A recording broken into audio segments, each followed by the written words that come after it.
হচ্ছে পরিহাটির জঙ্গলটা।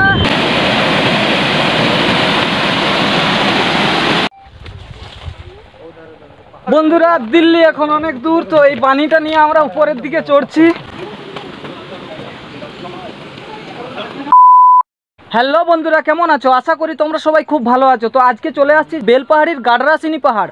এটা অ্যাকচুয়ালি তোমরা কিভাবে আসবে, কত খরচ, সব কিছু ইচ এন্ড এভরিথিং তোমাদেরকে জানিয়ে দিচ্ছি। Good morning friends. সো নতুন বছরের শুভেচ্ছা জানিয়ে শুরু করলাম নতুন ও আরও একটা ব্লগ ভিডিও। সো ফ্রেন্ডস, আজকে আমরা যাচ্ছি ঝাড়গ্রাম জেলার বেলপাহাড়িতে। আর এখানের আকর্ষণ রয়েছে নদী, পাহাড়, ঝর্ণা। যদি তোমরা একদিনে ছুটিতে আসতে চাও তাহলে অবশ্যই এই জায়গাটিতে একবার ঘুরে আসবেন। খুব সুন্দর জায়গা। প্রথমত তোমরা যদি এখানে আসতে চাও তাহলে প্রথমে ঝাড়গ্রাম থেকে তোমাদেরকে স্টার্টিং করতে হবে বন্ধুরা। সেখান থেকে শিলদা, আর শিলদা থেকে সোজা বেলপাহাড়ি। তোমরা চাইলে বাসে অথবা প্রাইভেট গাড়িতেও আসতে পারো, খুব অল্প খরচ। বন্ধুরা এখন আমি আছি আগুই বিল, যেটা হচ্ছে বেলপাহাড়িতে অবস্থিত, যেটা পবিত্র হোমস্টে। আর যদি তোমরা বেলপাহাড়ি এই গাডরাসিনী দেখতে এসে যদি কোনোরকমভাবে যদি রাত হয়ে যায় তাহলে কিন্তু এখানে থাকতে পারো। এখানের কন্ট্যাক্ট নাম্বার দেওয়া আছে, তোমরা একটু দেখে নাও। আর আরেকটু পরে আমরা গাডরাসিনী হিলে যাচ্ছি, ভিডিওটা দেখতে থাকো। এটা হচ্ছে গাড়ি স্ট্যান্ডটা। এখানে আসলে তোমরা অবশ্যই এখানে গাড়িটা স্ট্যান্ড করে তারপরে তোমরা পাহাড়ের দিকে উঠবে।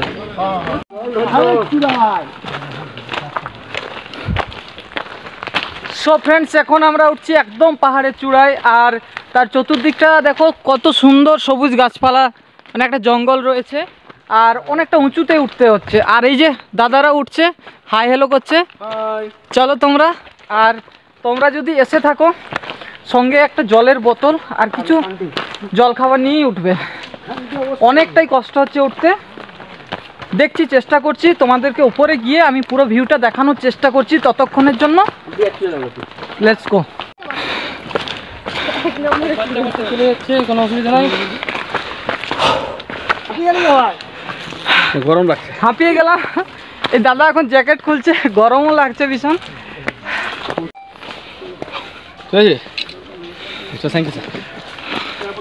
আপনি কোথেকে আসছেন? কলকাতা। কলকাতা, দমদম জংশন। সব ফ্রেন্ডস, এখানে অনেক বাইরের থেকে, কলকাতা থেকেও এমন কি অনেক দূর দূর থেকে পর্যটকরা এখানে ঘুরতে আসে।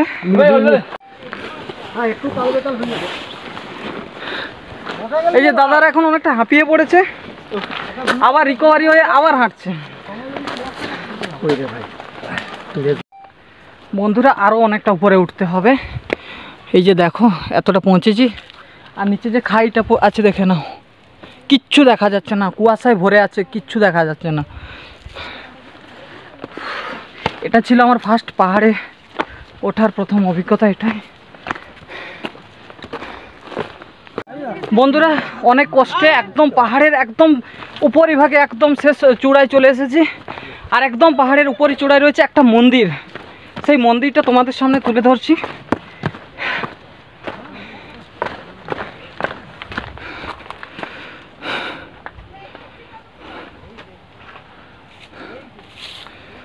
মোক্ষনাথ বাবার মন্দির।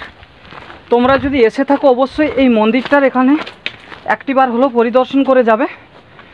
আর এই পাহাড়ের উপরিভাগ থেকে আমি নিচের দিকটার ভিউজটা তোমাদেরকে দেখাচ্ছি।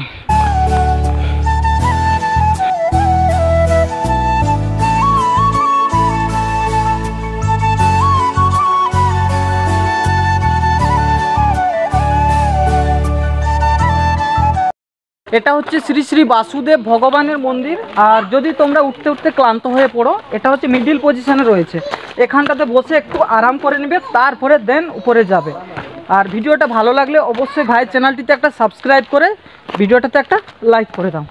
বন্ধুরা এই যে এই পাথরগুলো দেখতে পাচ্ছ না, এর থেকেই তুলে এনেছে এখানে স্লেট। এগুলো দিয়ে স্লেট বানায় থাকে, যে স্লেটগুলো আমরা ছোটোবেলায় পড়েছি, লিখেছি, সেই স্লেটে দিয়ে, সেই পাথর দিয়ে স্লেটটা বানানো হয়। বন্ধুরা এখন আমরা বেরিয়ে পড়লাম ঘাগরা জলপ্রপাত দেখতে।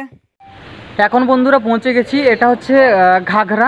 সো ফ্রেন্ডস, এখন আমরা গাডরাসিনী হিল থেকে নেমে সোজা চলে আসলাম ঘাগরাতে।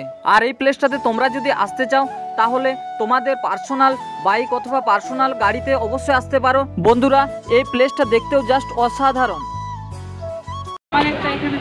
বন্ধুরা আমি একটু অনেকটা উপরে উঠে গেছি, তো এই যে এই পাথরগুলো অনেকটা ক্ষয়ে গেছে। এর ক্ষয়ে যাওয়ার কারণ আমরা ছোটোবেলায় পড়েছি নদীর যে ক্ষয়কার্য ছিল সেই ক্ষয়কার্য। সো ফ্রেন্ডস, তোমরা যদি আরও এরকম ট্রাভেলিং পারপাসের ভিডিও দেখতে চাও তাহলে এই ভাইয়ের চ্যানেলটিকে সাবস্ক্রাইব করে ভিডিওটাতে একটা লাইক করে দাও। তোমরা সবাই সুস্থ থেকো, ভালো থেকো, দেখা হচ্ছে পরের ভিডিওতে। ততক্ষণের জন্য টাটা, বাই বাই।